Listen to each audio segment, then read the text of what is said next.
In vanoggend se nuus, president Cyril Ramaphosa gaan nie bedank nie, die hantavirus is nie soos COVID-19 nie en Donald Trump stel uiteindelik daai belangrike leers beskikbaar. Goeiedag almal, welkom by Nuuspot. Dis Saterdag 9 Mei 2026 en hier volg die nuus. ANC-leiers verwag nie dat president Cyril Ramaphosa gaan bedank na die uitspraak van die konstitusionele hof oor die Phala-Phala aangeleentheid nie. Die party se leierskap is kalm en meen dat die parlementêre proses nou sy loop moet neem.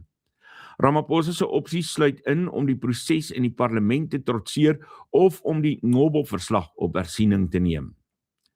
Intussen neem die druk op die regering van nasionale eenheid toe om te bewys of hulle vir Suid-Afrikaners of vir hulle self optree.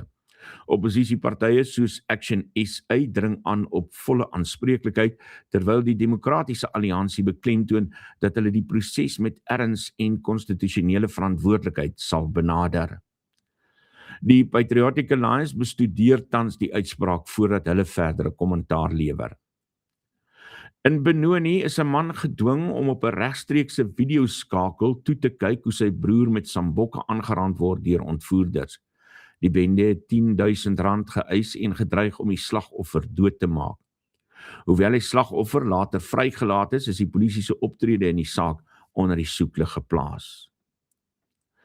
Die Karoo beleef tans van sy ergste oorstromings in dekades nadat meer as 200 mm reën in dele van die sneeuberge uitgesak het. Inwoners van Maritzburg en Loxton het vertel hoe strate en riviere verander het nadat die Buffelsrivier sy walle oorstroom het. In die Oos-Kaap het swaar reën die Nelson Mandela Bay metro getref waar verskeie paaie oorstroom en infrastruktuur beskadig is. In KwaZulu moes 20 mense onder wie 4 kinders na 'n gemeenskapsaal vir veiligheid geneem word. Noodreddingsspanne het Vrydag 'n ma en haar pasgebore baba per helikopter gered nadat hulle by die Kalisdorp warmwaterbronne deur vloedwater afgesny is.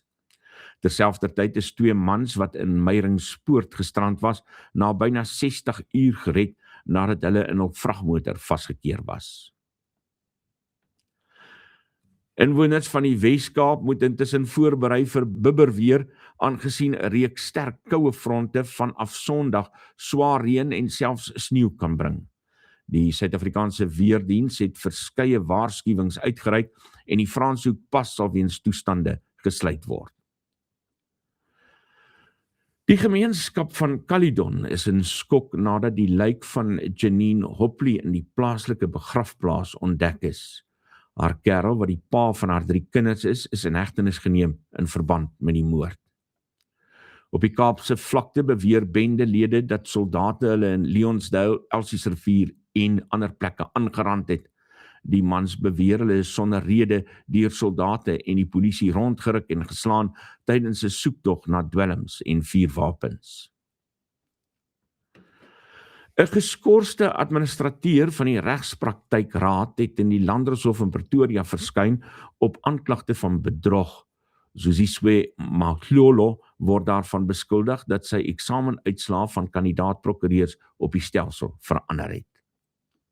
In die Vrystaat is die leierskorps van 3 munisipaliteite reeds geskommel as deel van die ANC se herstruktureringsproses. Die burgemeesters en speakers van Nkotwana, Motaka en Mafube is vervang in 'n poging om dienslewering te verbeter. Die Mafube munisipaliteit is intussen kniediep in die skuld en styer onder 'n diensleweringskrisis. Volgens die ouditeur-generaal is die munisipaliteit nie in staat om salarisse te betaal nie en het inkomste-invorderingsstelsels heeltemal ineengestort. Internasionale nuus, die Wêreldgesondheidsorganisasie het gewaarsku dat meer gevalle van die hantavirus kan opduik na 3 sterftes op 'n passasiersskip. Hoewel die virus seldsaam is, word mense wat moontlik blootgestel is in verskeie lande behandel en geïsoleer. Daar is intussen uitgewys dat die virus nie soortgelyk is aan die COVID-19 uitbraak. Amerikaanse vegvliegtuie het Vrydag 2 Iranese tankskepe in die Golf buite werking gestel om 'n blokkade af te dwing. Dit volg te midde van verhoogde spanning en sporadiese skermutselings tussen Amerikaanse en Iranese magte in die straat van Hormuz. Botswana se voormalige president Festus Mogae is op die ouderdom van 86 jaar oorlede. Die regering het 3 dae van nasionale rou afgekondig vir die man wat geprys is vir sy goeie bestuur en sy stryd teen HIV-vigs. Pogings om die oorlog tussen Amerika en Iran te beëindig het blykbaar tot stilstand gekom te midde van voortgesette militêre konfrontasies. Intussen het die Amerikaanse tesourie verdere sanksies aangekondig teen individue en maatskappye wat Iran se militêre pogings ondersteun. Ten slotte, die Amerikaanse Departement van Verdediging het dosyne voorheen geklassifiseerde leers oor die beweerde VVV-waarnemings vrygestel.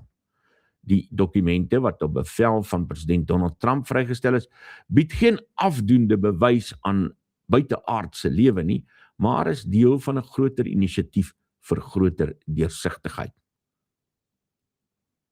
Ek wonder of die Epstein-leers dalk ook net tussen hierdie leers is.